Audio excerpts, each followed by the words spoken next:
evening, everyone. I welcome you all to the next panel discussion organized by MedInvade 2020 on integrative medicine. Now we'll be starting with the session. Our first panelist for the session is Dr. Sartree Singh, PhD, is a director of a yoga research for the Yoga Alliance and Kundalini Research Institute, a research associated at the Benson Henry Institute for Mind Body Medicine, a research affiliate at the Osher Center for Integrative Medicine, and an assistant professor of medicine at Harvard Medical School at Brigham and Women's Hospital. He has conducted research on yoga and yoga therapy since 2001 and has been a practitioner of Kundalini Yoga since 1973. His research has evaluated yoga for insomnia, chronic stress, and anxiety-related disorders, and in workplace and public school settings. He works with the International Association of Yoga Therapists, promoting yoga research as scientific director for the annual symposium on yoga research, and as the editor-in-chief of the International Journal of Yoga Therapy. He is a medical editor of the Harvard Medical School Special Report Introduction to Yoga and chief editor of medical textbook The Principles and Practice of Yoga in Healthcare. Now I would like to invite you, sir, to talk to us about integrative medicine and the research going on internationally from the international researcher's perspective. Over to you, sir. Thank you very much, and thank you for the invitation to participate in this worthwhile panel.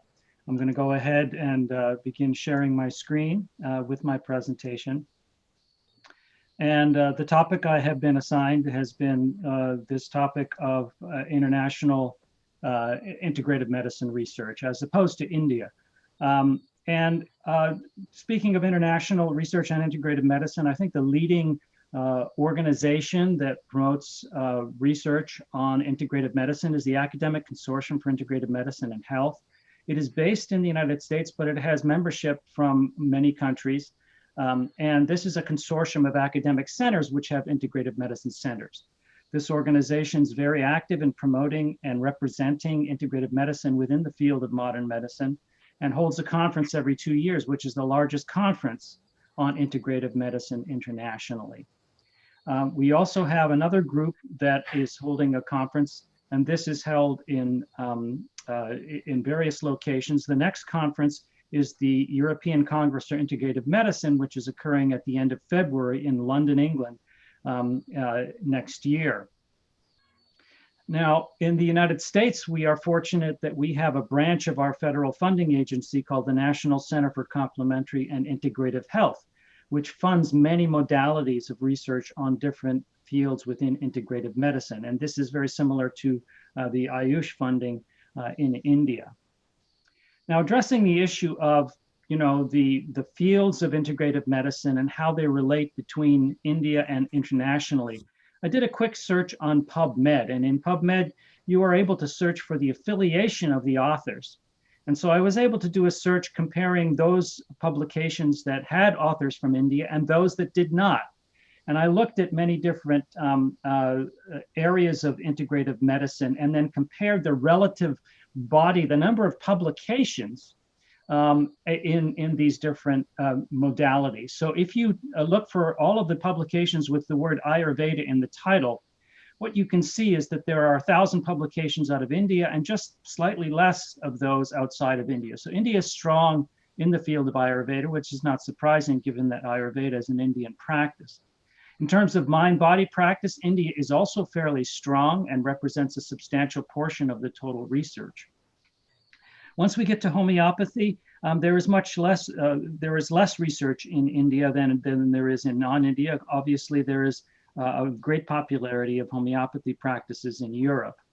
In terms of herbal medicines and natural products, India is still strong relative to the rest of the world, given the number of publications and the prevalence of Ayurvedic medicines. Once we get to practices like massage and chiropractic, which are more Western-based, we can see that the number of publications internationally in this modality is much higher than in India.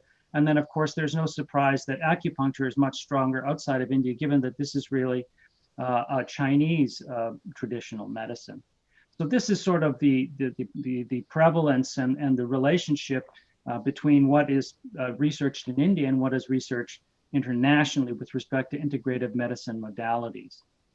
Now, turning to yoga, which is my specialty, this serves as a good example for where the field is going.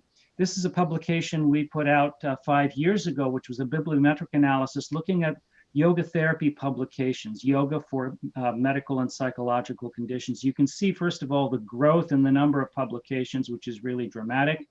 And then also the randomized controlled trials showing the improvement in quality of research over time.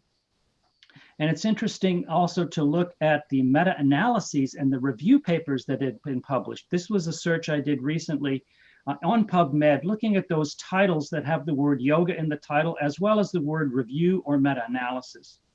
And what you can see again is this parallel in growth. This increase in the number of yoga publications is accompanied by a dramatic increase in the number of reviews and meta-analyses of studies that have been done on yoga. 2020, of course, is not over yet, so we expect to see this go very high. So this field is, the field of yoga research is growing quite dramatically. If we look at the relative publications, this is a publication we put out of data up to 2003 of yoga publications for therapeutic purposes. At that point in time, the number of publications was very strong out of India, and US was second, followed by the rest of the world. We then followed up with the meta-analysis 10 years later, and that relationship is now decreasing. In other words, there's an increase in publications from the US and North America at the expense of the relative number of publications for India. So the US is really starting to accelerate faster, if you will, in terms of the frequency of research in yoga. This is a meta-analysis published by Holger Kramer and colleagues, which looked at all yoga randomized controlled trials and looked at the source of the publications. And what you can see again is that India and the US represent the lion's share of research. But again, the US is growing, I think, relative to India. I looked at PubMed publications and looked at those that were published by Indian authors and those by non-Indian authors currently. And what we can see now is that if you add all of the world together, there is a large number of publications coming out of India, out of the rest of the world, given the rise of the popularity of yoga in Western countries. We've seen an exponential increase in the US, for example, in which we now have statistics that show 14% of the US population is actively practicing yoga. And that is actually affecting the research and promoting research in yoga. In terms of the specific areas that are being addressed in research from that 2013 analysis, the three major areas were mental health, cardiovascular, and respiratory conditions, and followed by musculoskeletal conditions and cancer. And so it was interesting also to do a PubMed search to look at specific disorders that have been studied with respect to yoga as an intervention. So what I did was a search looking at yoga for diabetes and India versus not India. And what you can see is that yoga for diabetes is a very popular research topic in India, and more publications have come out of India than all of the rest of the world. And I think this is due to the fact that diabetes has been recognized in India as a major problem, so a good deal of research in yoga has been directed in that direction. When we come to asthma, actually India represents a good proportion of the studies that have been done. Once we get to mental health like depression, there are many fewer studies in India. The same is true of hypertension. And then what is really remarkable is two areas that have really been dominated in the West have been research on yoga for cancer and research on yoga for back pain. There's very little that's been done in India on cancer and on back pain, and yet it's been very strong outside of India, particularly, I think, in the US. And the way this is manifested is that, and the reason for this, I think, is that low back pain and cancer have had some very strong studies published. And these strong studies have stimulated other research. And we've reached the point now where these strong studies have actually manifested in consensus statements, in policy statements, so practice guidelines. So for example, in the field of low back pain, yoga is now a recommended modality for low back pain. This is the Veterans Administration Association organization in the United States, it is also recommending yoga as one of the modalities for low back pain. And going to cancer, this is the European group, and they're also recommending yoga now as a modality for cancer patients. And that is also manifested here in the United States, where yoga is being recommended for a number of symptoms for cancer patients. So that is sort of an overview of the relative characteristics. We recently published the Principles and Practice of Yoga in Healthcare, which covered all of the modalities. So we had 60 contributors across the world. And so this is really a landmark textbook in terms of providing the evidence base from a medical perspective of the value of yoga in healthcare. And then I also want to promote and note that we've been able to hold our Pure Yoga Research Conference here for the past 10 years, based in the United States. This year, of course, it is going virtual. So everyone is invited to attend this conference, which is coming up in mid-October.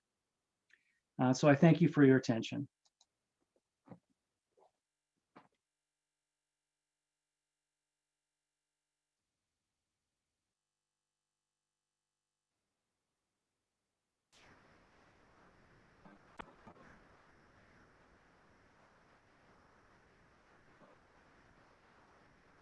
Thank you for the amazing session, sir. Now moving on to our next panelist, Dr. Monica Pathania, Associate Professor in Department of Medicine. She is also a Sub-Dean Research, Sub-Dean Nursing, and an ex-Assistant Dean Student Welfare in All India Institute of Medical Sciences, Rishikesh.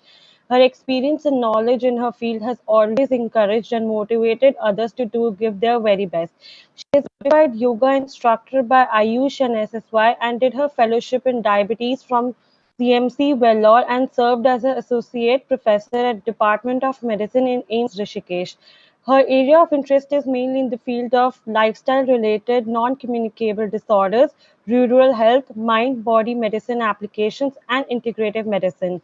She also started first lifestyle disease clinic at the institute and delivered guest lecture at international conference on vagus nerve at Odisha, along with the resource faculty in stress management workshop organized for in service IFS officers from all over India at Forest Region. I invite ma'am to talk to us about integrative medicine from an allopathic doctor's perspective and your views on it.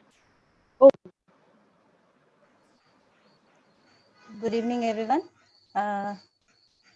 Dr. Khalsa sir, it was a wonderful presentation, I must say. So let me take the baton ahead. I'm sharing my screen for my presentation.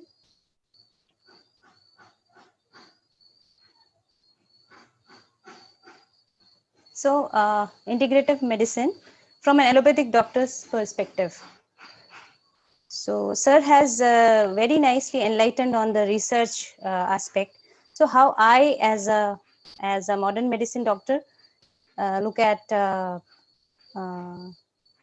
this integrative medicine from, I'll be discussing that. So what I'll be discussing is about health, how we know about health as an allopathic doctor, and what is integration, why do we need it, and what are the strengths and challenges, and of course my own experiences with integrative medicine as a person from modern medicine. So as per Western or modern medicine, the definition has been given by WHO and it has been modified. In 1948, the definition of the health was a state of complete physical, mental, and social well-being, and not merely the absence of disease or infirmity. And later, something more was added to it: socially and economically productive life we must have, and then only we are called healthy. So when I looked into other systems, see, being from India, I have, like sir was telling, like we have more of Ayurveda and yoga. We listen to these words. So I was curious. So I just checked. So health as per Ayurveda, they had this definition that is defined as a state of balance of functional humors, metabolic fires, tissues and excretions with a pleasant soul, senses and mind. So it was, I think, included all the three components of health: physical, mental, and so physical, mental, social, or spiritual. Yeah. So it was quite intriguing. And now what is integrative medicine? Integrative medicine is a total approach to care that combines standard medical treatment with complementary and alternative medicine practices that have been shown to be safe and effective with some evidence to it. So what is this CAM practices? So these are the any medical or healthcare system practices or products that are not thought of as standard medical care. So for now, for us, for modern medicine people, standard treatment means our practice guidelines, our textbooks, based on our scientific evidence, which keeps on getting modified. That is what science is, I think, from research studies. Complementary medicine is the treatments that are used with standard medical treatments, like using acupuncture to help the side effects of cancer. We don't stop the standard treatment, but we add on to it. And alternative medicine is refers to the treatments that are used instead of the standard. You stop the standard treatment and then you, as an alternative, you use something. So what includes integrative medicine? There are multiple practices like acupuncture, like chiropractic medicine, energy therapies, Ayurveda, Tai Chi, yoga, mind body therapies, vitamins, herbs, and other nutritional therapies. Acupuncture is from Chinese medicine, but also since I have a close, like my sister is doing MD in Ayurveda, so I keep on discussing. So what I heard was when they discuss about energies, so energies points. So they are mentioned in yoga also. I think the Kundalini and all energy points and Meru points in Ayurveda. I'm not in depth knowledge, but I think they are having some commonality to it. Chiropractic medicine deals with the spine. So it is more common, I think, in the US. The practice is they have the licenses and all. And as Sir was discussing, there are not much research from our country, because even I also heard about chiropractic or craniosacral therapy recently, 1 or 2 years back. And energy therapies and Ayurvedic medicine, of course, we are well aware of it. And times are changing now. So we'll be discussing about that. Tai Chi, yoga, and other mind-body therapies. Okay. So what is Ayurveda? From a modern medicine point of view, how I see, and I mean, I just explored it, just like, because when we are in a medical school in India, when we go for rounds, or some patient in the OPD used to come, I'm talking about 10 years back. So I too was very biased. I used to tell, because every senior will tell, okay, what treatment you are taking. The moment they say some herb or Ayurveda, it was such a biased type of this thing that we used to tell, okay, you listen to our standard treatment, like that. But then I explored.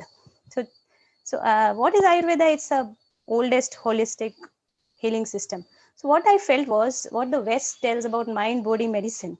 It was there in our indigenous thing, in the lifestyle.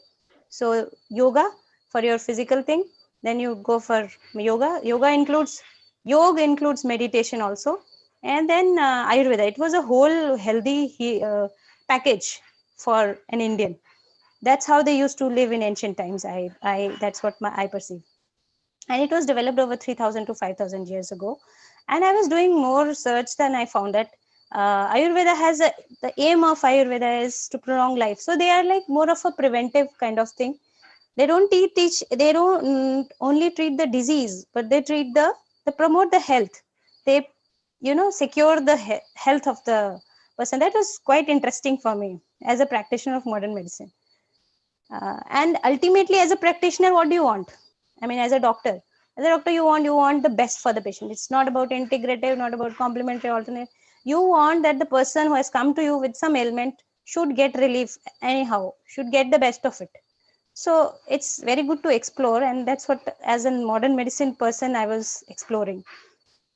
And then I went on to see, we all are very,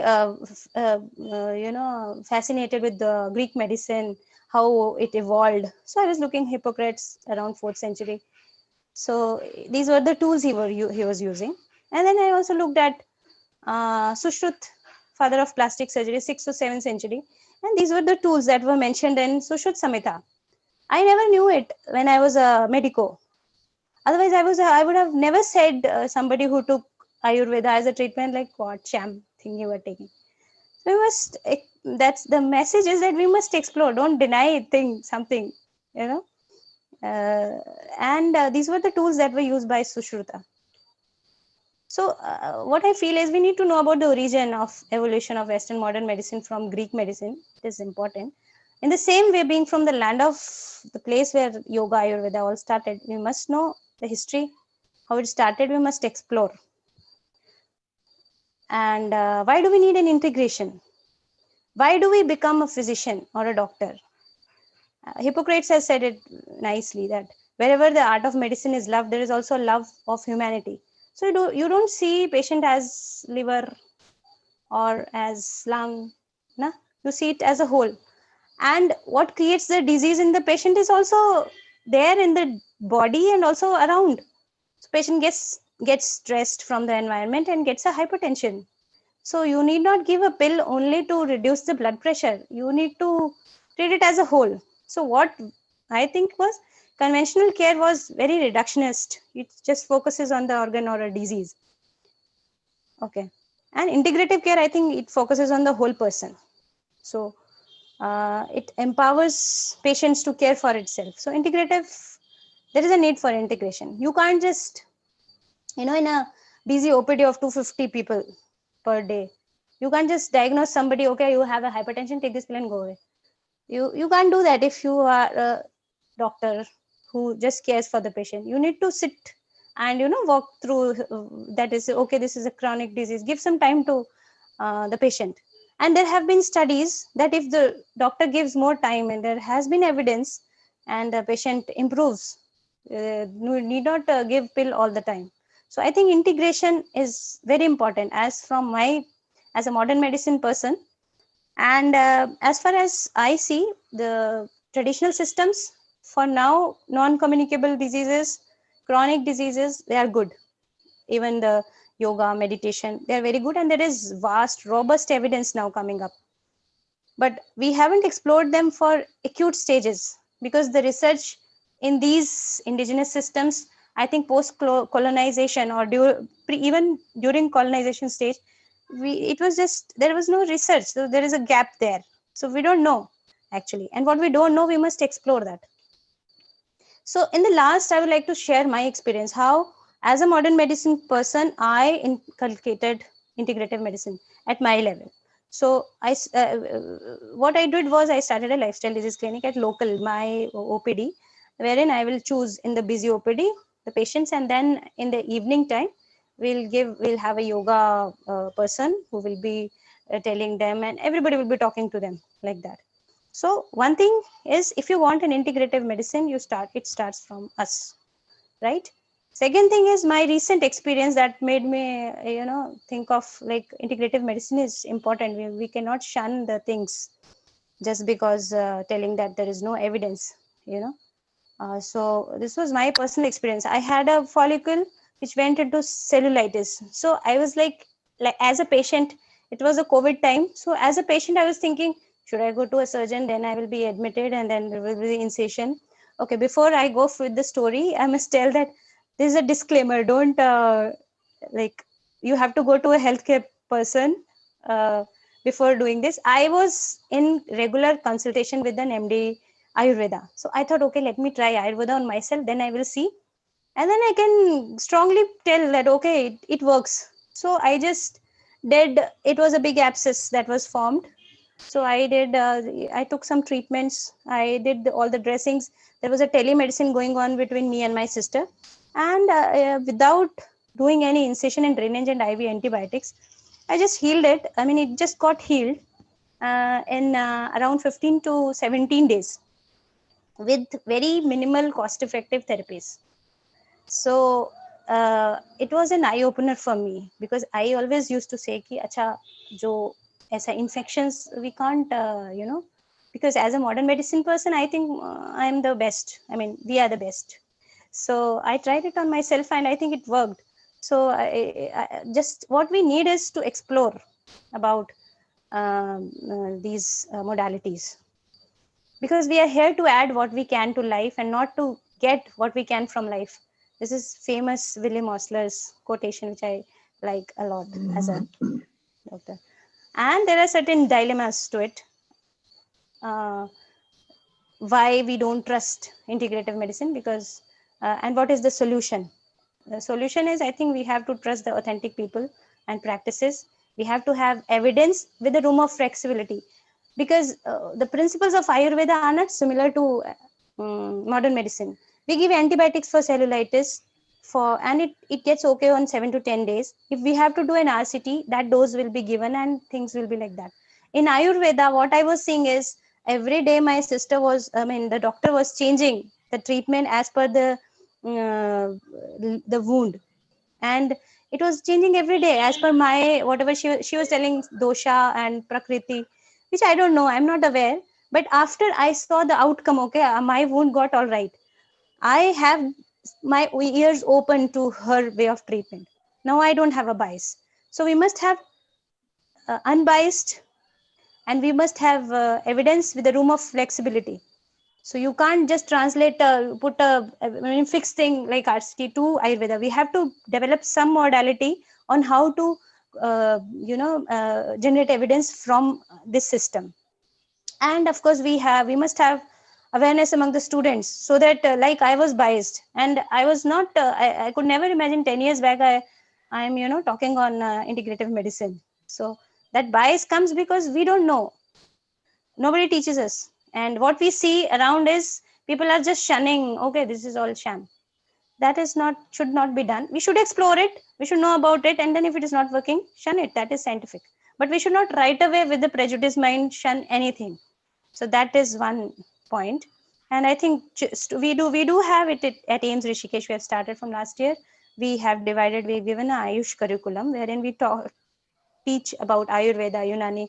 The experts come and talk about their systems, so that the medicos, when they become doctors, they are not biased, because the patients will be using complementary and alternative medicines, and all. What will happen is, they will not tell you that we are using that. So because they know that English doctors, modern medicine doctors will scold them and all. So we have to have some bridge. I think Dr. Akshay was telling there is a one health system coming, so that will be a good thing, I think.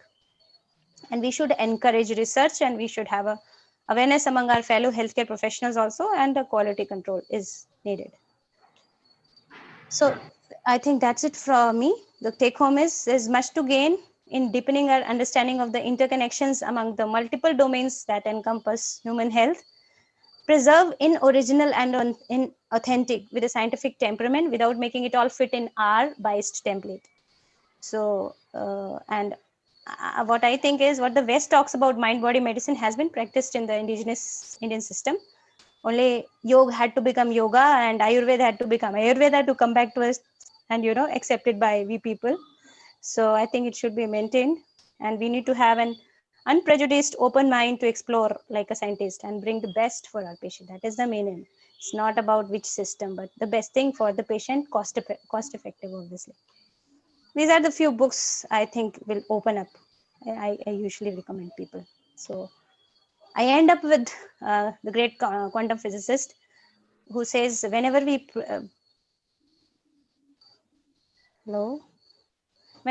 proceed from the known to the unknown, we may hope to understand, but we may have to learn at the same time a new meaning of the word understanding. Thank you very much. Thank you so much, ma'am. That was really a wonderful presentation. Thank you. Now I would like to invite Dr. Akshay Anand sir. Dr. Akshay Anand sir graduated from Postgraduate Institute of Medical Education and Research. After obtaining his postdoctoral training at Department of Immunopathology in the same institute, he joined the University of Kentucky as scientist too. After serving there for 2 years, he returned to join the faculty of Department of Neurology, PGIMER. He is a strong advocate of science, entrepreneurship, and integrative medicine schemes. Dr. was nominated for prestigious Padma Award 2020 besides being honored by UT Police for exemplary work in the advancement of yoga research.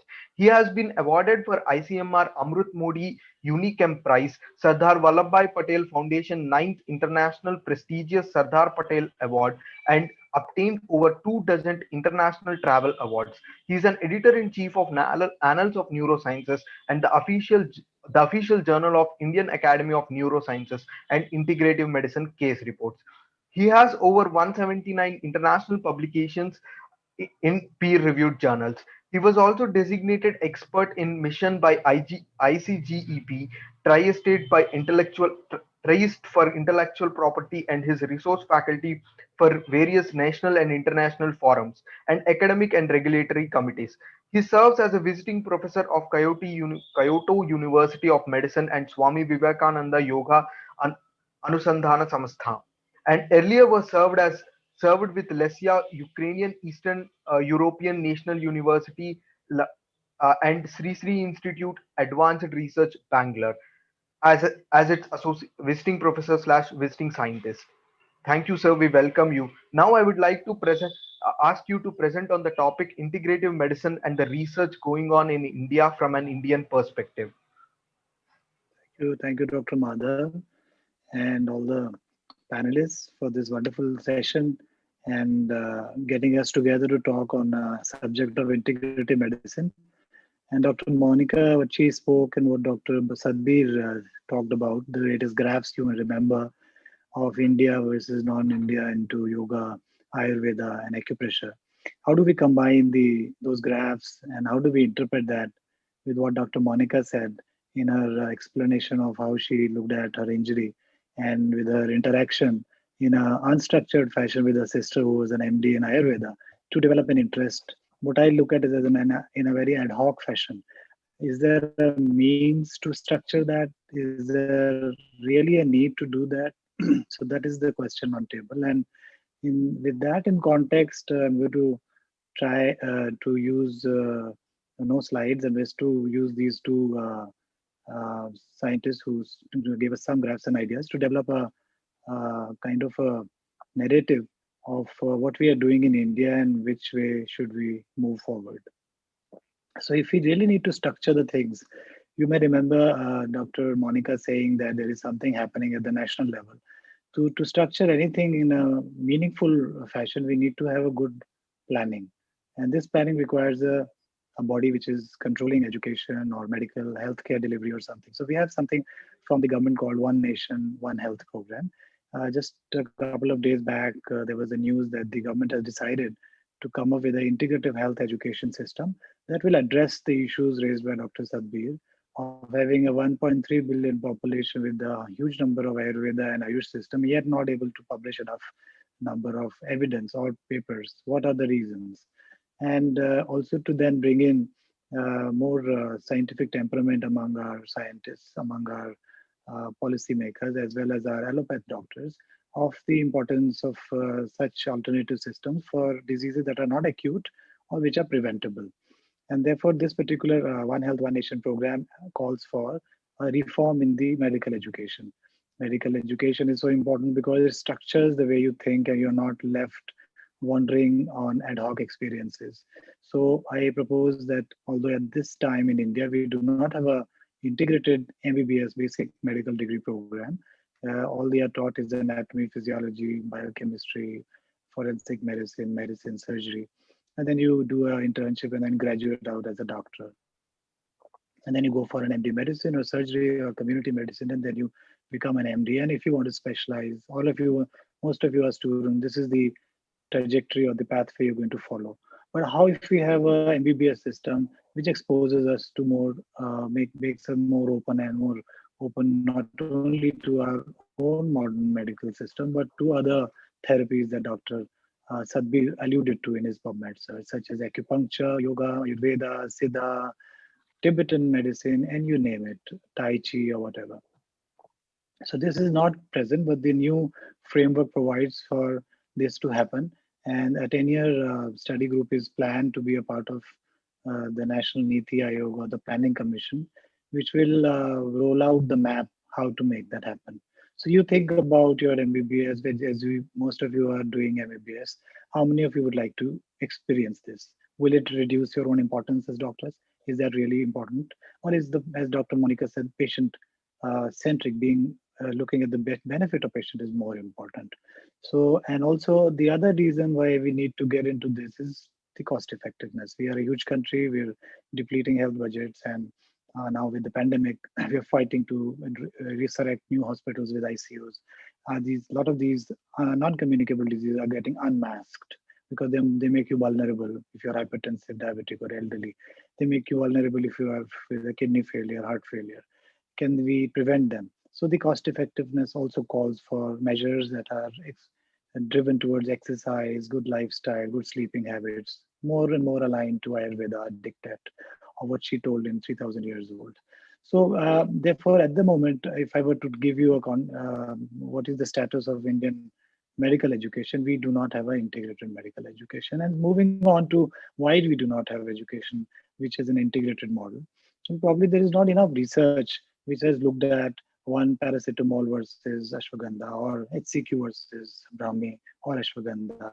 So there haven't been enough comparative effectiveness trials, and these trials require educated researchers and principal investigators, scientists, and physicians who can write a grant, give it to a funding agency where people in the task force evaluate it are also of the integrated mindset. And when these particular projects have to be undertaken, you have to get through the ethical committees. And if the ethical committees do not have individuals with the integrated mindset, you will never get these approved. So the NITI Aayog is probably going to have a research study group who's going to deliberate on this and try to generate comparative effective. Who knows that you may find ashwagandha more potentially effective and more efficacious than HCQ or any of the ivermectin or what are the drugs that are being taken preventive level, at least in the private sector as of now, at least by the healthcare workers or the elderly or the diabetics. So we need to have a system at the moment at the research level. Most of the research is ad hoc, whether at AIIMS Rishikesh, AIIMS Delhi, they have a Center for Integrative Medicine, or at PGI Chandigarh. AIIMS has a more structured integrative medicine department that they have actually hired. That's the only department, since I was asked to give a status of what's happening in Indian integrative medicine. A group led by Dr. B.N. Gangadhar, director in AIIMS, has brought out this department, integrative medicine, which caters to a real integration where they have professors of Ayurveda, professors of yoga, working hand to hand, shoulder to shoulder with the doctors, having a triage system, referring patients that are non-acute, requiring more intervention at the pre-disease state to our yoga professors, to our Ayurvedic professors, and generating data automatically and on one trial basis between what is happening with the Ayurveda and the yoga intervention and what is happening with the modern medicine intervention. That data is itself becoming bigger and bigger and bigger, and will feed into our newly about to be started integrated MBBS program. If there is more evidence, only then it makes sense to come up with such a program. Then moving on to the practice itself. So the practice and the research is intertwined with each other. If you are practicing, if you have you're in the same department of neurology, epidemiology, community medicine, neurosurgery, you name it, endocrinology, you have a professor of Ayurveda, professor of yoga, professor of Siddha, hand in hand, looking at the huge rush of patients divided into physicians treating, comparing to Ayurveda treating patient of type 2, or for example, thyroid, and then you will have this data. But if you do not have a practice ongoing, how will you have this data? At the moment, most of the integration is actually disintegrated and is in the form of disjointed, or an Institute of Ayurveda or SVSL like University Yoga. Again, they have a small Arogya Dham, but apart from that, most of the medical hospitals are disjointed. In private, Medanta has started something in the integrated fashion. Some of the hospitals, Narayana Hyderalaya, are beginning to get into that mode. AIIMS in Delhi has started, AIIMS Rishikesh has started. But unless we have centers, faculties installed in these centers, we will not have this practice getting any meaningful research data to answer questions that are more relevant to to the practitioners like Dr. Monica, who's a medical practitioner. So as you can see, education is intertwined with the research is intertwined with the practice, and all three work together. And until they are institutionalized, all the way from a PhD fellowship program to a postdoctoral paid integrated program and then to a faculty integrated program, and then to a ethical committee with integrated people inside it, to a governing body of that institute who runs and manages the show and is actually the powerhouse. Having our people in that area, we will not be able to actually run the wheel of integration. There is no doubt there is enough evidence why the integration is required. I mentioned cost effectiveness, I mentioned like non-acute, I mentioned the non-communicable disorders which have no cure for whatever reason it is not there. If I'm being a neuroscientist in neurology, we know 80% of the disorders have no cure. Whether it's Parkinson's, multiple sclerosis, Duchenne muscular dystrophy, ataxia, they have no cure, and they can only be managed. So if we have no cure, if the 200 trial of anti-Alzheimer drug failed in November 2009, throwing Pfizer's economy out of gear, we need to have interventions pre-disease state. We need to have better lifestyle, better food habits, yoga, Ayurveda, Siddha, Tibetan, whatever works, but with evidence-based fashion, and with data that emerges from clinical practice in a structured fashion. So right from the junior resident to PhD scholar to an MD integrated, MBBS integrated program, ethical committees, governing bodies, and then all the way to the MCI replacement that has happened today or day before yesterday, I think yesterday or today. We have now National Medical Commission, which is seized of the matter in India. At least a lot of change is probably going to happen. And then I now shift gears from integration between allopathy, Ayurveda, Ayush, Siddha, or whatever, or other alternative systems which have no names, to integration that may also be useful within the Ayush system of Ayurveda. How can it work well, mix well for a disease like diabetes with yoga? Can it work better than just metformin and insulin injections? And then how about Siddha working in tandem with yoga? There are a lot of Siddha yoga good examples, but not probably enough of Siddha with Unani, for example, or Unani with yoga, for example, or Tibetan medicine with Ayurveda, or Tibetan medicine with yoga. So those combinations may be useful, or Chinese medicine with Ayurveda. Now, why do we take our inspiration from? We can just look at our neighboring country, our dominant neighboring country, China, and they have already got a traditional Chinese medicine already integrated, working fine, working cost effectively, and we had 60,000 of Wuhan virus or coronavirus being treated by them. There are papers out there in the PubMed, which you can look up. And they have the TCM arm also integrated at the MBBS level. So the Chinese doctors are already learning TCM and have as much respect for Chinese medicine than our Indian physicians, to which Dr. Monica just now alluded to. And she said, oh, this is modern. What are we talking of? This guy takes Ayurveda. So should we just stop all that and come here? So we cannot have that kind of a discussion in our country, which is poor and where we have a cultural traditional system, and a lot of which already Dr. Asad showed has graphs showing at least some data is already coming in India and the PubMed from Yoga Ayurveda also. So we cannot just discard it. We have to be more open, and it will not, we can be open, we will, I can assure you, not be open at the expense of our own existence. It will only empower us more, it will only give us more scientific, and will maybe make it more patient-centric. So the intra-Ayush system integration and in inter-Ayush and allopathy integration is what I just talked about. And then where do we publish this data? Unless we have journals which accommodate this kind of data, we will not be able to publish. So do we have enough journals like Journal of Internal Medicine or our AIIMS journal, or you look at Current Science, do they have enough articles from such kind of areas of investigation? Will this encourage our faculty to get promotion from being publishing papers in integrative medicine? We have to formulate those policies, which probably Niti Aayog will start to begin to look into. Probably the study groups are going to be soon put in place by in the leadership of Dr. Bhushan Patwardhan, and I hope something going to happen to that. So you are all students. You're probably looking at this with an open mind, and unless this system comes in, you continue to read Ayurveda Siddha books as you do your medical books, anatomy, physiology, whatever that you're doing, and you will find yourself suddenly more wise, more open.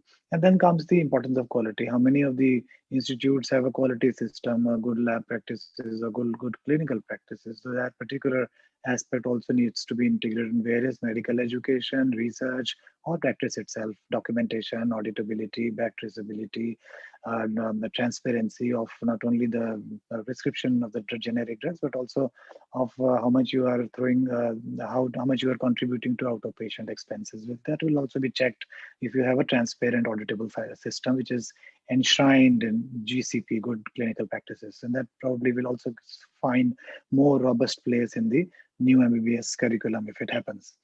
And finally, the funding agency, which I alluded to in the beginning. If we do not have a funding agency, which is not just AYUSH, which funds such research projects, if we have DBT, DST, these are like the NIH equivalents in India, or the CSIR, and if they have task forces with only biologists or physicians or their own core group of space scientists sitting and sort of dominating those task forces, they will never fund projects in India. So we need to have people, and we have to have very clear instructions to these bodies, and if necessary, all these funding agencies could be aggregated together as a singular funding agency, just like the NIH has or the Wellcome grants have.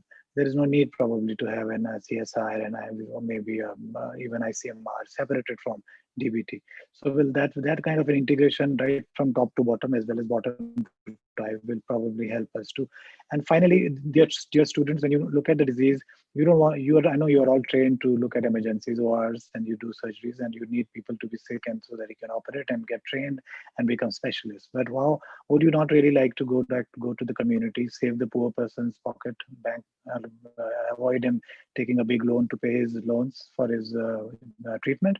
So we should look at pre-disease. So look at diabetes, there is a pre-diabetes. Look at cancer, there is a pre-cancer. Look at AMD, wet AMD, there is dry AMD. Look at stroke, there is a TIA. So like that, we have every disease would have a pre-state disease. So we need to work at that level where we can collaborate with the Ayurveda and yoga friends in a scholarly fashion, in a randomized controlled fashion, on one trial fashion, so we can generate data, the pre-disease conversion into a full disease state. So if we can show that, we can show, as Dr. Sadhbir likes to tell all the time, there is a dearth of cost effectiveness trial, and if we can start with those kind of clinical trials, we can have enough data to actually knock off the sort of assumed pressure from the pharma companies, which doesn't allow integration to happen. It's my assumption, I may be wrong. So if we have a cost effectiveness trial, no pharma company can dominate you. You will have to do what our countries demand. We'll have to do what our patients demand. And that requires us to do more studies of what patients are wanting. And we did this study with SVASA to find what patients are looking at. How many of the people in India actually practice yoga? So we found about 10 to 11% across country. In our study cluster randomized survey, we found that as a percentage, which is also almost the same as in Europe, Australia, and the US. We also looked at the barriers and benefits of practicing yoga. People, most of them said, well, we don't want to do practice because we don't have access to good yoga practitioners. We do not have facilities. People in the families discourage us. So that's what we found. We published this in Medicines. And when we tried to ask them, what are the benefits you have? So this study could be done in medical residents, in the MBBS students. It'll be very interesting to see how did they look at it. So the general public said, well, the benefits are there. It improves your stamina. It gives you energy. It makes you feel more calm. And you are also just the same people, you doctors. You are burned out. You're doing your MBBS, MD. You need more solace, more calmness than anyone else. So practice yoga, do it. And then that calls for a reason to know which yoga to do, whether for Kavaladham, Patanjali, Asvesa, where to go. So we need to have standardized yoga protocols. And these protocols, such as one we have International Yoga Day, it's called the Common Yoga Protocol. So we have one for diabetes called the Diabetic Yoga Protocol. We should have one for asthma. We should have one for burnout. We should have one for COVID, at least to try out and to do experimentation, at least as a randomized control trial in population or in a convenience sample. Unless we have protocols through a Delphi protocol, we will not be able to generate data. So I think I've covered a lot of my wild thoughts that were inspired more from Dr. Monica and Dr. Sadhbir's talk, and especially from the graphs that Dr. Sadhbir, that inequitable graph of India not being able to put in a lot of data from yoga. That's an irony, but that's also a kind of kick. It's like a prompt for us to now get activated, if not for any other reason, but for the untreatability of this big pandemic that stares at us and throwing our economy down. If not now, we can't do it ever again. So I hope that I've given a fair amount of an idea of what is happening in integrative medicine. I think I've given less of what is happening in integrative medicine in India because there's not much happening, but more of which way to move forward. But I'll be happy to take questions from my colleagues or other people who are listening. Thank you, Madhav, and thank you all the panelists for listening. Thank you so much, Dr. Akshay. That was really a wonderful presentation. I think you have covered almost all the aspects that are happening, starting from the education part to the funding agencies. You have covered, sir. That is such a nice thing, such a crisp presentation to hear. Now, I would like to introduce Dr. Amit Santosh Mishra, sir. Dr. Amit Santosh Mishra, sir, he's a PhD yoga scholar and did his graduation in Ayurveda BAMS and having 20 years of experience in Ayurveda, Panchakarma, clinical yoga, and teaching yoga courses. He was also headed as CMO for VBH Lodha Wellness at Thane and completed Central Government project for yoga and diabetes as SRF. His dedication has been a motivation for many others in his field and presented various presentations at breast cancer at Harvard Medical School, Boston, and Health University of Guadalajara, Mexico for special yoga event. He is currently engaged in a year-long project on Ayurveda and diabetes. Thank you for coming into the accepting our invitation, sir. We welcome you. Over to Dr. Amit.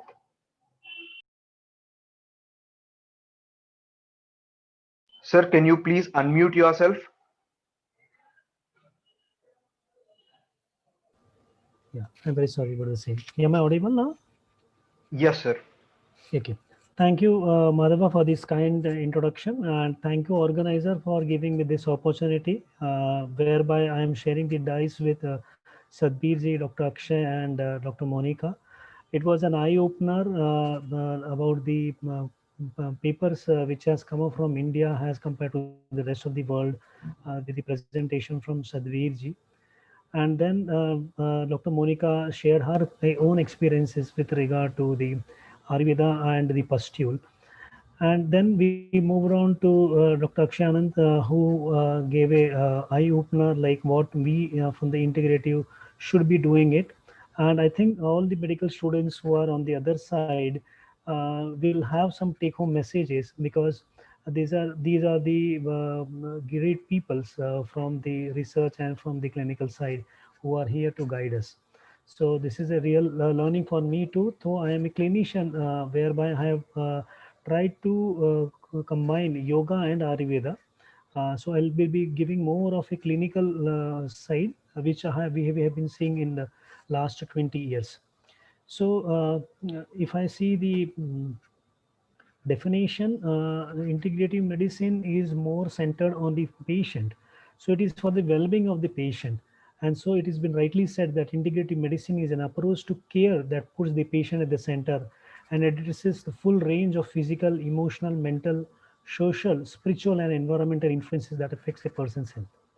If we see from the our Upanishads, the Taittiriya Upanishad, this has been very well described about the five facets of personalities.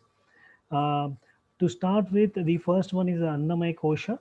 Annamaya Kosha has it, the name suggests, this is about how we have the kind of a food, how do we have the our diet, and then this forms our physical body. Moving on to the second one is the pranamaya kosha. So how do we do our regular breathing?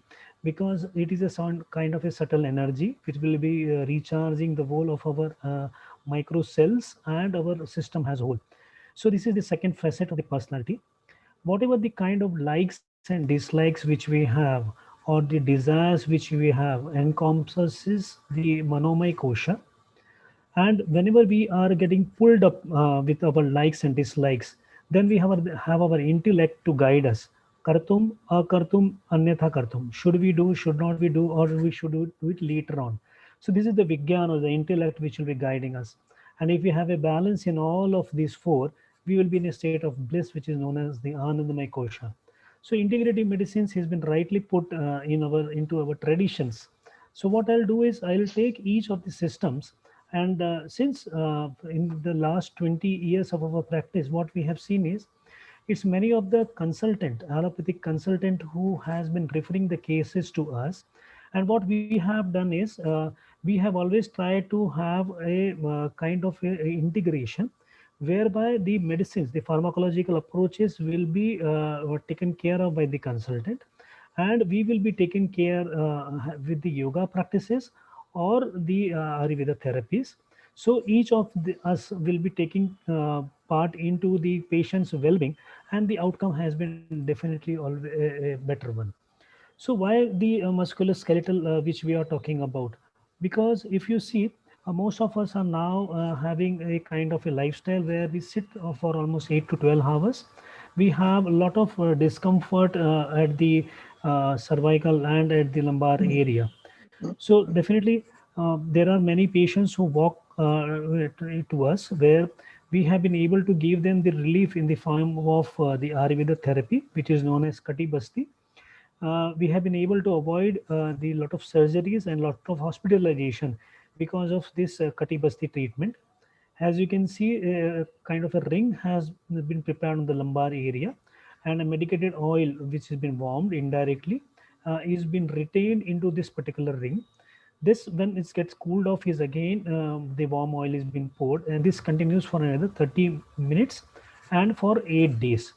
And we have seen a wonderful results because of this Kati Vasti. This can also be done in the cervical area, then it is known as Griva Vasti. So how does this affect the kind of a degenerative changes which happens because of our long sitting, which we termed as the aggravation of the vata. So what this vata will be doing is it brings about a lot of pain, lot of stiffnesses into the particular joints. So when we are doing the Katibasti, the medicated oil will work as analgesic and as anti-inflammatory, thereby reducing the pain and the stiffness, which can be used in the cases of arthritis also. And this we have found, we then ask them to do the slow kind of a yoga practices, the yoga therapies, which may be involving initially the small joints, and we will pay with the breathing. This will be exercises of inhalation and exhalation. So it is a integration happening whereby the allopathic consultant, the Ayurveda therapy, and follow up for that, so that the relapse should not be happening. We do it with the yoga therapy. So now I'll move on to the second vertical, that is the respiratory and the allergic disorder. Now with the pandemic around, most of us are having a lot of fear. So what is the integration that can be done? So what I'll do is I'll show a small demo. This demo is about the Jalanethi. This is a particular therapy in which the lukewarm water with the bit of saline is being taken up, and then this has been poured into through one of the nostrils, and then this flows out very smoothly through the other nostrils. So you can see the demo here. I think this will be something good learning for the medical students who are there on this particular program. So what I'm trying to do is to give you a small take home message. So you can see the easy flow of the water. The mouth is been open so that you can breathe comfortably. And once this has been done, the more important thing is that you should exhale through the closed other nostrils, so that the water is been left, not been left over. Otherwise, that itself could be a problem creator for giving rise the problem to the sinuses. So what we here I'd like to do is there is a paper which has been given in Lung India, the nasopharyngeal wash in preventing and treating respiratory infection. Now, when we take the lukewarm water with bit of sodium chloride, that is the common salt, the chloride ion is been formed, which the hypothesis is that this get converted into hypochlorous, which is the precursor of the bleaching powder, which works as an antiviral and also has a disinfectant. So the halide salts will have antiviral properties on the cell culture and inhibit the RNA viruses.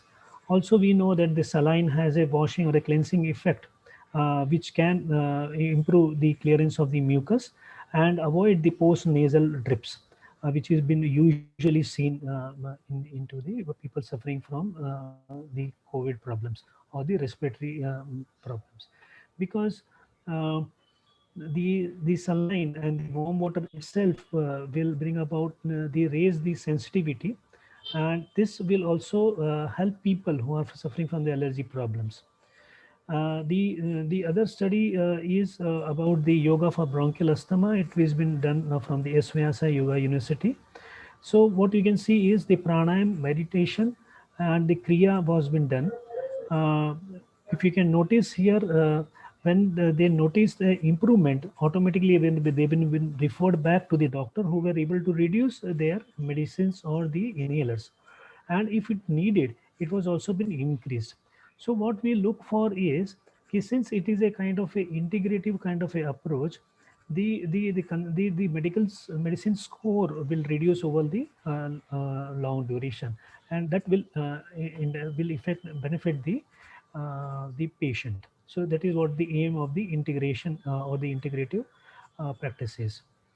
Now, I'll also like to give some idea about the Brahmari, which is found to be very helpful during this COVID-19 time. Brahmari has, most of you must be knowing, it is a humming kind of a practice, which because of the humming practice, the nitric oxide is being generated, and this nitric oxide is 15 times more generated, 15 times fold more than the regular breathing which one does. As we know, in the COVID patients, the major problem is the ARD, acute respiratory distress, which lands up into the form of coagulopathies and in cases of the fibrosis. So when we are doing this kind of a humming practices of through the Brahmari, this will help to prevent the coagulopathies and the fibrosis. So I very well look for that this can be co-combined in all the COVID patients. We have been trying this as a bedside therapies in the COVID patients who have been hospitalized and who were on the oxygen. We have given them simple practices for 2 to 5 minutes, ask them to repeat it 4 to 5 times in a day, and they have felt very comfortable because of this. Secondly, there are a lot of negative thoughts or stress which comes up once they get hospitalized, which also can be minimized because of these practices of Brahmari. The third vertical which I am looking for is about the immunity boosters. As we know, the Ayush department has come out with the Ayush Quat, and this Ayush Quat basically has 4 ingredients. One is the tulsi, second is the sunt or the dry ginger, then the black pepper, and the cinnamon. Now, as we all know, that the COVID patients has two phases. One the second phase, it has been clearly given that if the immunity of the individual is better, the severity will be less. So to have the as a preventive and as a curative, Ayush Quat can always be co-combined, because this will not be giving any hindrance to the kind of a treatment which will be given by the consultant. This also works well because there are now clinical trials which has been done at the Brahmapastra hospital in Delhi, where almost 1,000 patients have been cured, which were having the mild to moderate symptoms because of the Ayurveda approach. So this can always be looked for, whereby we can reduce the cost and the problems for the patients to get hospitalized. And as Dr. Akshay Anand rightly said, that we also need to look into the pockets of these patients so that they don't have to suffer. So now looking for the 4 Ayush drugs, 4 ingredients of the Ayush Quat. One is the Tulsi, and there has been a lot of trials which has been done. Second, what you can see is here is the bubble, which was not the part of the Ayush Quat, but then it has been well tested and tried into H9N2 kind of a viruses, and the result has been very amazing. The home remedy, that is the turmeric, which we have been using in day-to-day kitchen practices. This has a antibacterial, antifungal, antiviral also. A lot of studies has been done in the cases of HIV, then hepatitis B, HCVs, where it has been shown that the curcumin or the turmeric has been very effective against the viruses. I'll move on to the fourth vertical, which is known as the stress, because as Dr. Monica said, like she is looking more into the NCDs, OPDs. So what we have done is people who had the NCDs, maybe the blood pressure, the diabetes, the obesity, the cancer. So all these cases, we co-combined them either with the 30 minutes of cyclic meditation, which term has CM, or the Shirodhara. So how does this Shirodhara works? Shirodhara, a very good clinical trial has been done by Dr. Ashok Vidya at Mumbai at Kasturba Health Hospital, which whereby he has shown the changes in the catecholamines and the adrenal because of the stress. And the changes have been seen in the EEG, ECG also, and the salivary cortisol levels.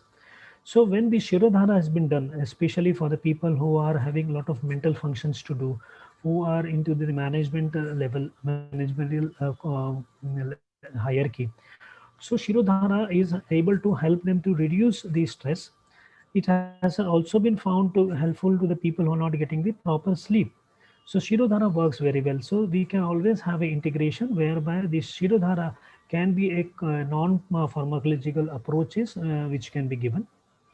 I'll also move on to the cyclic meditation. This is a 35 minutes of module, which has slow yoga practices, few of the stimulations, and relaxations in the form of IRT, QRT, and DRT. IRT is quick, instant relaxation, quick relaxation, and deep relaxation. So I had that opportunity to take these sessions for the people for the University of Guadalajara at Mexico last December.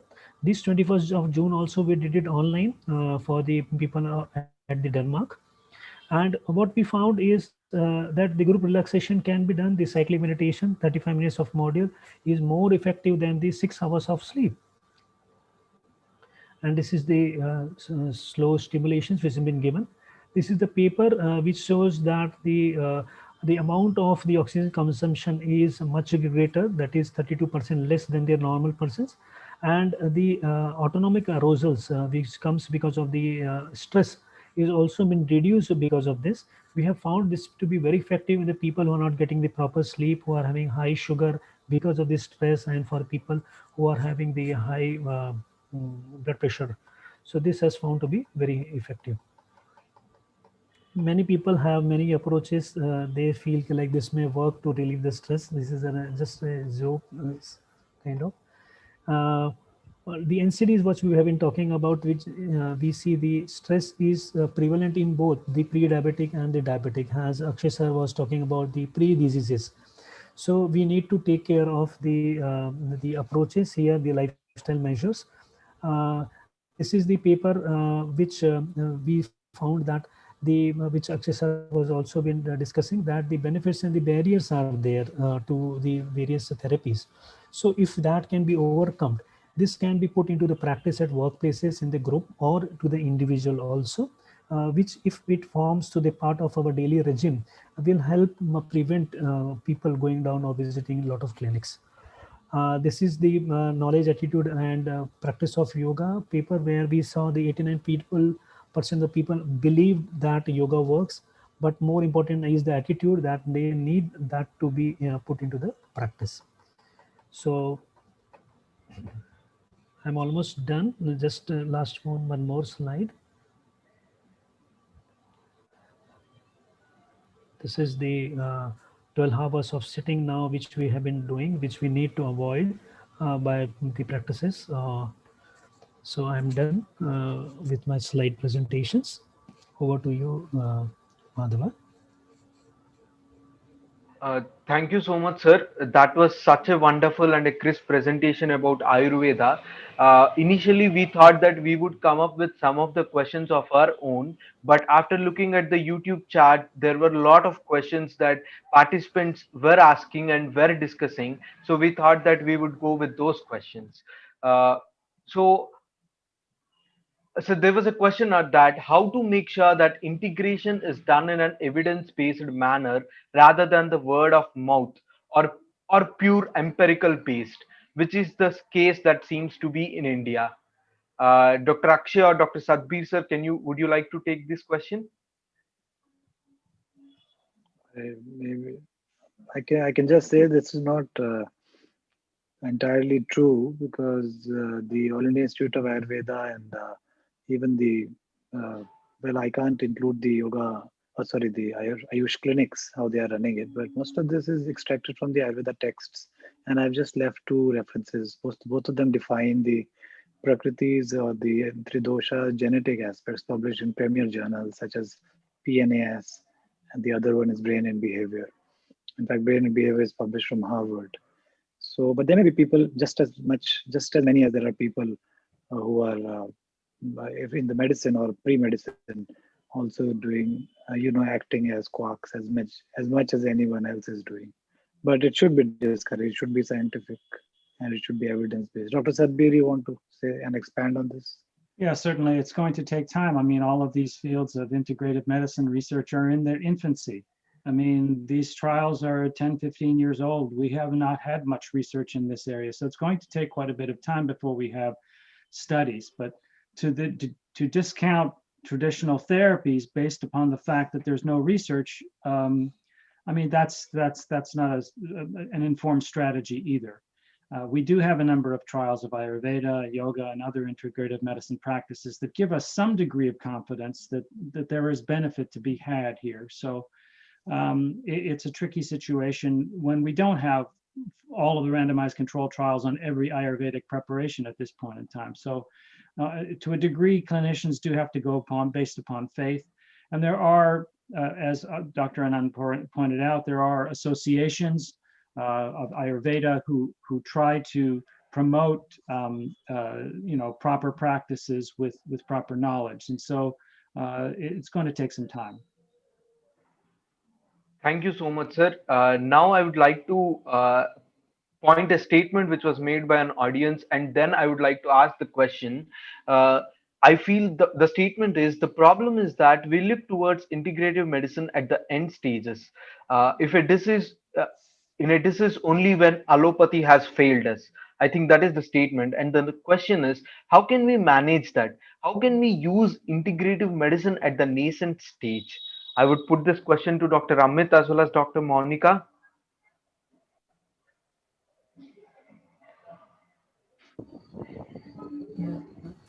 Dr. I Monica, think you can go ahead. Yeah, Dr. please. Akshay, like Dr. Akshay said, in the pre-stages, initial only, we have to, save the health before it goes into disease. So if you tackle to patients like in pre-diabetes, like in pre-hypertensive stage, like I had a pharmacist who was hypertensive second stage. So I gave him two options. I said, see, 15 days modification, do strictly what is told to you in the clinic about yoga, walking, everything. And then if you're not able to do, I start medication for you. So I gave him some time, and then he did 15 days strict whatever was told to him. And I was doing regular follow-ups. He didn't go into, his blood pressure was not shooting up. He was in a normal, almost normal blood pressure. It came. And of course, I'm following him because he has a tendency. So I know that he has a tendency. So I keep calling him, and I focus on the pre stages. Like if you focus early, don't let them go to the cardiovascular table. Like, you do it early. So there is a role of where we all can work together, integrate like at every level. That's a very good idea, I think. So that can work. Dr. Amit, would you like to add something in this? Yeah, ma'am. Thank you, Monica, ma'am. That was really true. Like Dr. Akshay said, like we need now something has come up which has one nation and one health system. I think this will pave the way for the people, especially the students, to understand it into the syllabus itself. And once they go into the practice, they will be having the clear idea, and then they will be able to integrate for the integrative medicines. One more thing which I would like to share here is like we have the great researchers like Dr. Sadbir and Dr. Akshay here. Whatever we learn, we need also to put that into practice as ourselves.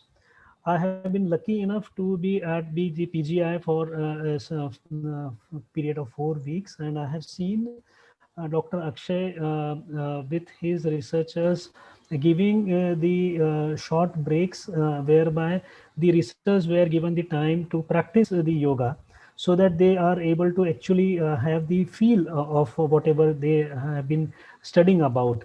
So I feel even in the same way, if our students are being given this kind of a opportunity, whereby they are able to practice a few of the things in their student life itself, they will be more confident in prescribing or giving it rather than waiting for the last stage to come up. Thank you. I would like to tell that because I have worked with Dr. Akshay's lab for more than 4 weeks. I've worked close to 10 to 12 weeks sitting in the lab and seeing the huge amount of data that has been present with yoga. And he was helping me with I was helping him with the project of yoga and diabetes. And by looking at the humongous amount of data, I myself have become an interested aspect and want to work towards integrative medicine, sir. I just wanted to add this point to your conversation. uh, Priya, do you can you take over for some more questions? Okay. Yes, uh, surely. Then question is for Dr. Akshay. Are these social networks effective as a social media, as a new media for health education concerning integrative medicine? Sure, I'll answer that, but I'm tempted to, or prompted to, take the previous line of discussion a little further. I think that Yes, yes, sure. Ayurveda You related, can yeah, continue with Ayurveda. that as well. Thank you. Ayurveda related preclinical investigations at the mouse level, cell culture level is not really so much in infancy. If you Google Scholar or PubMed and type ashwagandha, brahmi, tulsi, cinnamon, any of that, you'll find tons of lots of literature, the antioxidative effects, neuroprotective effects. People have worked on various cell lines. But the problem is when you take the data from the lab to the clinic, that's where the problem is. And that requires randomized control trials, huge numbers. And that cannot be possible unless we do these trials in the institutes where a lot of patients throng, such as AIIMS, PGI, NIMHANS, JIPMER, all the AIIMS in the country, or even the bigger hospitals like Fortis, IV, Apollo, Medanta. So unless these are the places where we see hundreds of thousands of patients every year, and they are actually, if there is an integrative medicine approach over there, and if we have the people educated in those disciplines installed on those places, as I mentioned in my talk, then we can really take this data from preclinical to clinical data very swiftly, very fast. Second is the importance of comparative effectiveness trials, as I mentioned. For a particular symptom, let's try two drugs. Even if you look at even the other drugs, I'm not aware, and I acknowledge my ignorance on this. Correct me if I'm wrong. Even for the allopathic drugs, are there enough comparative effectiveness trials? Do the drug companies allow these trials to happen? I doubt that this is not happening, and therefore the allopathy versus Ayurveda or yoga as an adjunct to allopathy is also not happening. Just because in these premier institutions with the patient throng, we are not doing these trials. If we do that, there will be a lot of evidence. So it is not the fault of Ayurveda, as the Aisha Ibir asked in those chat box or in other places. It is just that we do not have a system in place to generate this data. But at the preclinical level, there's a lot of data. Just put ashwagandha in PubMed, you'll find tons of very good articles. Even nano ashwagandha, nano brahmi. We have ourselves discerned the pathway of the copa manera or the brahmi uses in rescuing artificially induced amnesia in mice model of Alzheimer's disease. Coming to what social network can do, I think the impact is immense. We've been running yoga scholars PGIMER since last 6 months. We started in March 21st. We just completed 6 months uninterrupted. A single day, we didn't even take a single session break or single day's break. 3 sessions per day, two practical, one theory, bringing the best in our knowledge network to our program, including Dr. Sambir. And therefore, it was very useful. It led to 2, 3 policy disruptions. One was, I think, PG has almost adopted, our institute has almost adopted HCQ versus Ashwagandha in the COVID management. That trial is happening, comparative effectiveness trial. Second, we have a Ayush funded project for COVID yoga intervention in COVID positive and quarantined healthcare workers. Now no more quarantine, but it's CWs. And third, the convalescent patients. So these 2 things have happened. And our director is very keen that we should now go for AIIMS Delhi way towards our own center. So he's very keen on that. I think we have put a drop in the ocean of the transformation that is happening, and government just very recently came up with a post-COVID management recipe. And this came not from Ministry of Ayush, it came from Ministry of Health and Family Welfare, saying that post-COVID management should incorporate. It says that, in fact, in last session we had from American Academy of Yoga, a newly budding body in US, we had a discussion on post-COVID, and when I mentioned this, they said, okay, Ministry of Ayush has come up, the panelists began to talk. I corrected him, no, it is not the Ministry of Ayush which has issued the guidelines, it is Ministry of Health which has issued the guidelines that post-COVID management must include yoga, should include Chyawanprash, an Ayurvedic product, which also talks of the value we attach to our inability to manage this humongous this pandemic. And the post-COVID symptoms range from chronic fatigue to headaches, and they may even lead to heart failures, as you know, strokes. And that is where we should do more exercise, yoga, and rely on Chyawanprash, which has a lot of empirical evidence. So 5,000 years, if it would have had any toxic effect, we would have had all sorts of anomalies around us in this population, which is quite consistent with the world epidemiological statistics.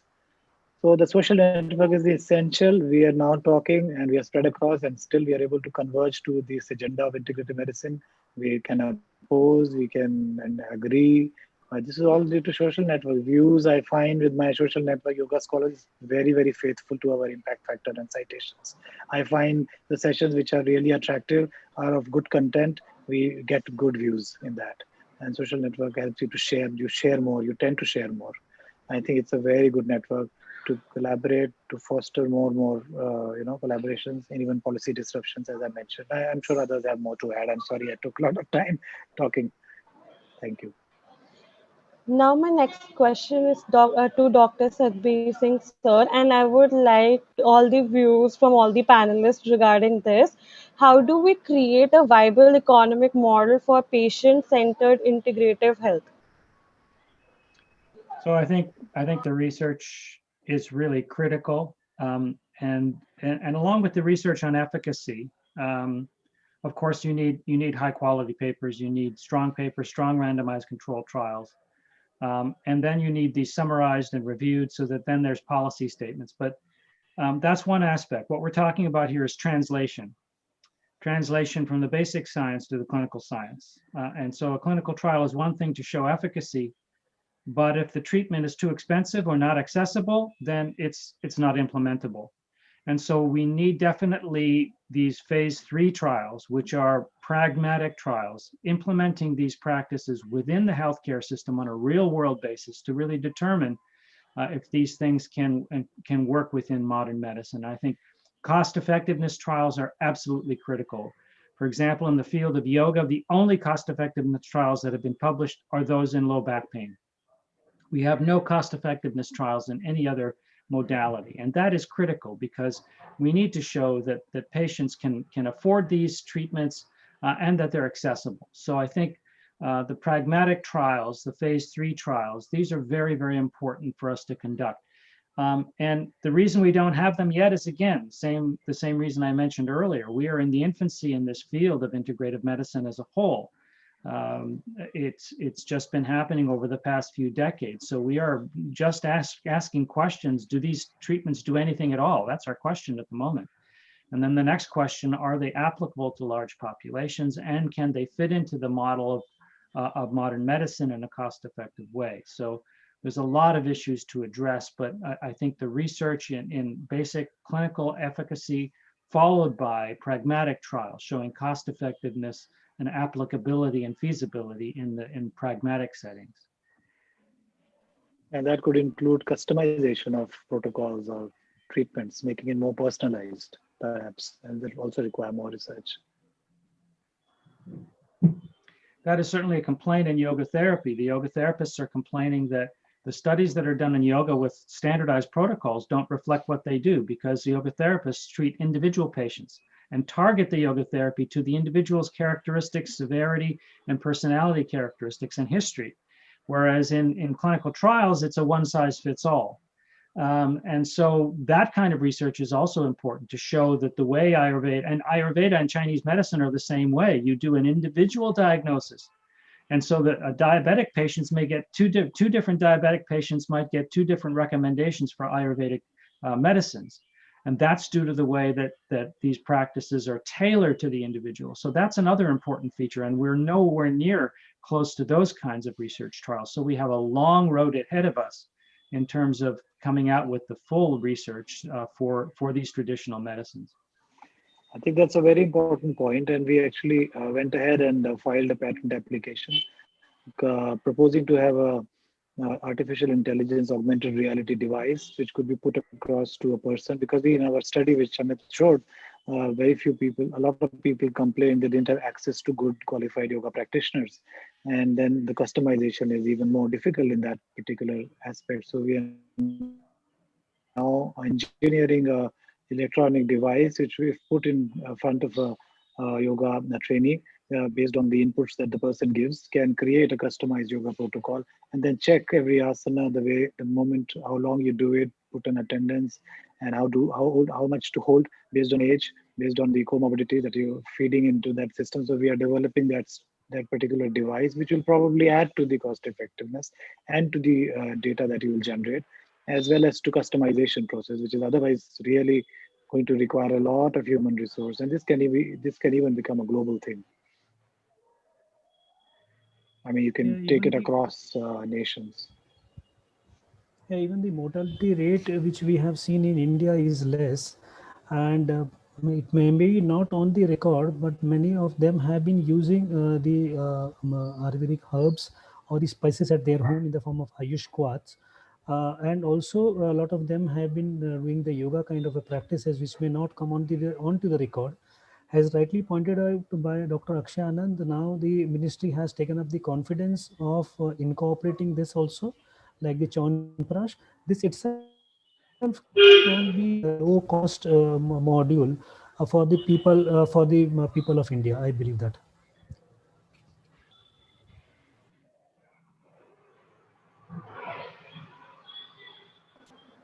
Thank you. Now, my next question is to Dr. Monica, ma'am. Why modern medicine practitioners find it difficult to accept other systems of medicine and often consider them as a sham? I think you guys have changed the thing now. I think it's a good hope you have given to us. I could have never imagined 5 years back students medicos organizing and talking about integrative medicine. That's a ray of good hope. And surely it is not a sham practice. We have to get the prejudice out of the mind. And if you are a good doctor, you have to be a good scientist. You have to be an explorer. You can't just have a fixed tunnel vision. My thing is the best thing. No, it's you have to explore. You start telling. We have to generate a robust evidence, and that is what going to help. And of course, for that evidence, we need a lot of integration. Like at every level. Suppose there is somebody prejudice sitting in an ethics, and you can struggle. We have struggled. I mean, you can struggle at that level. If there is a bias at some level of research approval. So you have to have integration, and you have to have open mind, unprejudiced open mind to your own thing. You have to own your thing, and so that it is beneficial for everyone. And you have to be like, because in the scientific community, they understand evidence. So we have to have evidence-based medicine until, one of the doctors says, evidence-burdened medicine also is dangerous. So there has to be scientific evidence, and there has to be a good scientific evidence so that it gets translated to the patient. So ultimately, it has to be patient-centered. This for patient, we are doing all the exercise. We know good. It's a good thing. We all have haldi. We all have when I have a sore throat. First thing I go to kitchen, or my kid has. We give that. It's there in the roots. Patients in the OPD, they ask us what to eat. This season is changing, so we are like just blank. I have not been taught in my medicine that with this season change you have to have this thing, but my grandmother may be knowing. So you can't just shun everything your ancient did. That is not science. You have to build on that science. The evidence has to build up without breaking all the everything our ancient did is not sham. That has to come up, and we have to educate people around us. We have to generate evidence. We have to, and I think it's a ray of good hope. Students are, medicos are looking up to it. So we are going to have and the government is like one health system is coming, so there won't be any bias. That's how I look into it. I'm very positive about it. I think things will change for good. So COVID is Thank going you. to accelerate the thing. Yeah, thank you. Thank you so much, ma'am. I would like to just say that the reason for this session would be Dr. Akshay sir. He is the one who has introduced me to integrative medicine, and I motivated many of my own colleagues in looking onto these practices, not from a perspective of like going digging deeper into it, but at a superficial level, like as you said, haldi or the pranayama or doing surya namaskara every morning and looking at your own self and telling how was your day yesterday without doing it and how was your day today, and you yourself implement it. These were the small changes that I brought in. And so after this, when the conference discussions was happening, and my colleagues myself themselves told that Madhav, we should definitely have this session, and that is how we all have gathered here. Now on that note, before concluding this session, we have an organizational video which we wanted to share. That is uh, it's from our collaborative organizations. It is the International Union Against Tuberculosis and Lung Disease. The union is an 100-year-old non-profit organization working towards lung health with a specific focus on tuberculosis. Every year it hosts an world scientific conference which is attended by thousands of people across the globe. This year, for the first time, the conference will be held virtually, and it is a great opportunity for us students to benefit from attending such an conference at a much discounted registration rate. So let us watch a special message from two MedInvade participants from Dr. Kerry Tudor, the Union Conference Scientific Chair elect. Let me share my screen.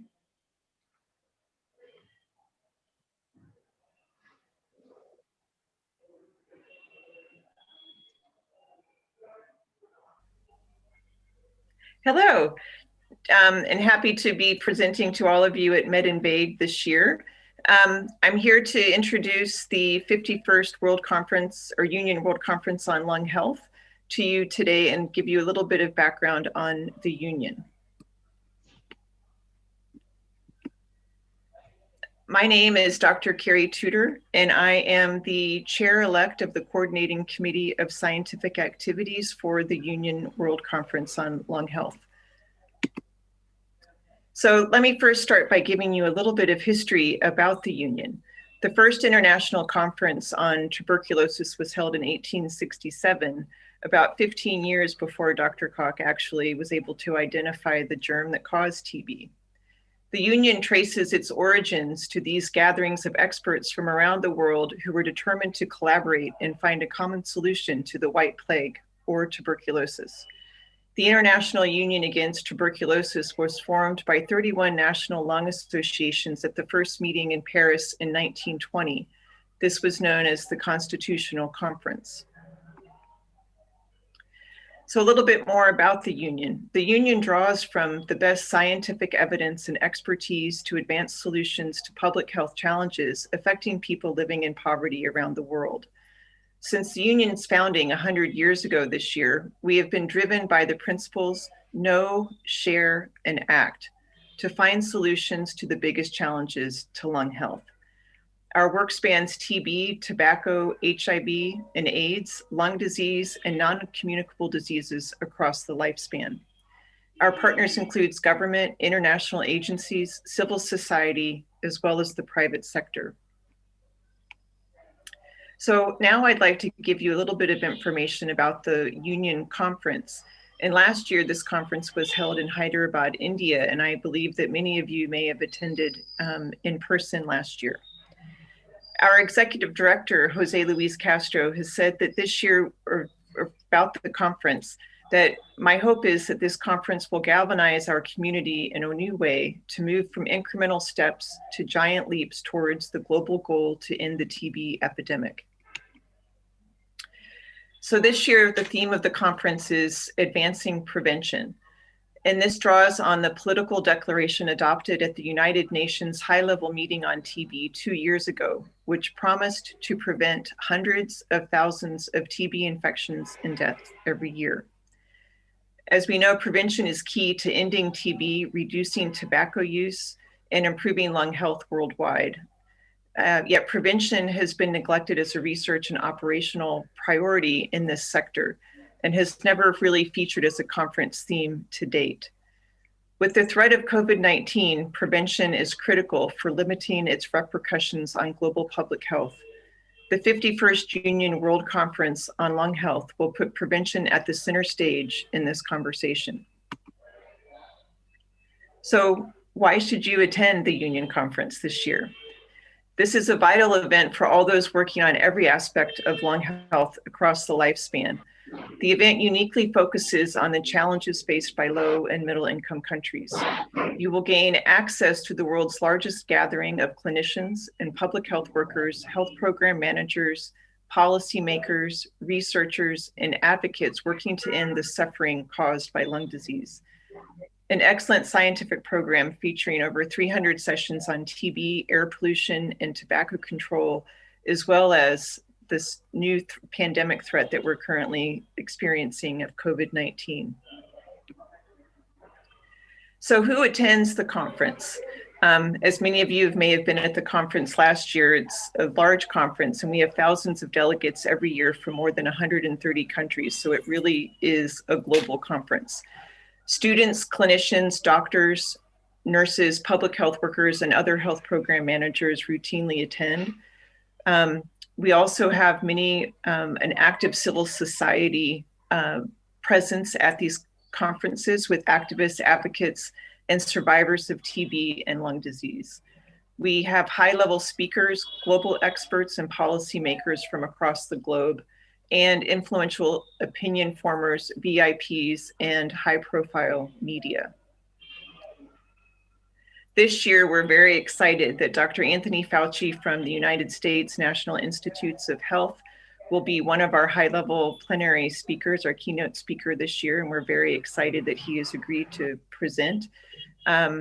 We can see here a variety of other high-level speakers, including Elizabeth Iro, the Chief Nursing Officer of WHO, and many others, as you can see here, and there's more information on each one of them on the Union website. So the scientific program includes the plenary sessions, symposia, oral abstract sessions, meet the expert sessions, which this year we have a great selection of meet the experts. We have satellite sessions, special sessions, e-posters, regular poster discussion sessions, workshops, and we also have, we're excited to offer community connect sessions. And this is organized by our civil society team to make sure that the affected communities are included. And being on the committee that organizes this, I can tell you there are a lot of really wonderful things coming in the program this year. So we wanted to highlight, since most of you are medical students or students in other allied health professions, that we have a student registration discount of 49 euros, which is still expensive to many students I know, but it's a much reduced rate over the normal registration. So we really want to have the student voice included in our conference, and we hope that you will be able to attend this year and register. And there it is, the price there. And now we'll play a short video for you with some highlights from the conference from last year. And we really are looking forward to seeing you at the conference this year virtually. And thank you so much for the opportunity to present at the MedInvade conference this year. I hope you have a good session, and we look forward to seeing you next month.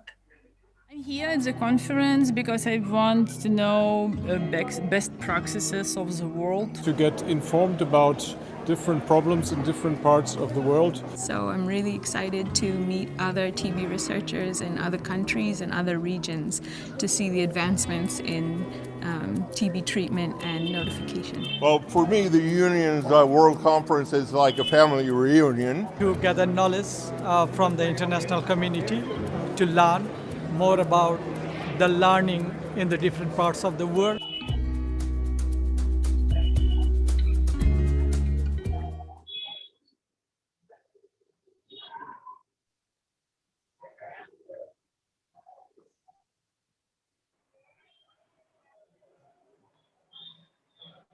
Thank you so much for listening to it. I think we can stop the session now. Thank you, everyone. Sir, I request everyone to stay back for a group picture.